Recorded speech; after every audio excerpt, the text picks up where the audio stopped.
شباب كيفكم؟ هلا هون عندي منطقة دعم، رسمت خطوط عليها.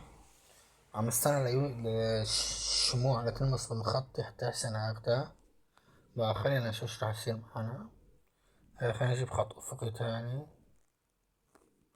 عم اشرح لكم عن الدعم والمقاومة.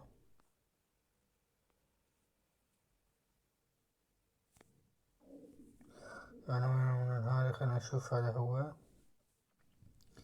خط نرسمه هون. طيب هلا مثل هو عم يساوي تجميع سعري أو خط عرضي ماشي. فخليه زي يلمس الخط الأزرق شوي لتحت بحركة صعود. خلينا نشوف شو راح يصير معنا. أنا أخدتها من هون. صعود لمدة دقيقة واحدة. على هوا تحليلي عندي منطقة دعم. تاني شي صار عندي تجميع سعري، شمعة خضرا حمرا خضرا حمرا خضرا هيك. فالمفروض هلا يكسر بالصعود. فخلينا نشوف شو راح يصير معنا. أنا هوا تحليلي أخدتها بقى، خلينا نشوف.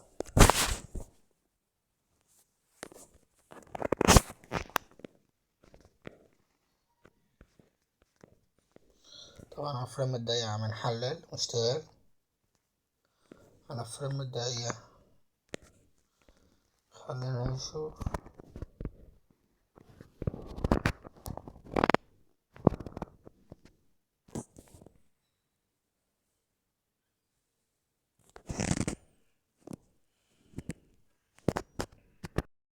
شباب الصفقة ربحت المشاهدين.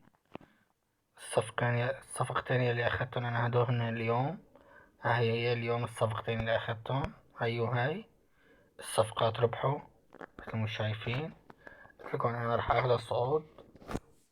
أخدت الصعود بعدين هي رجعت كفة هبوط. أنا أخدتها وعلى هوا تحليلي الحمد لله مشي حالي.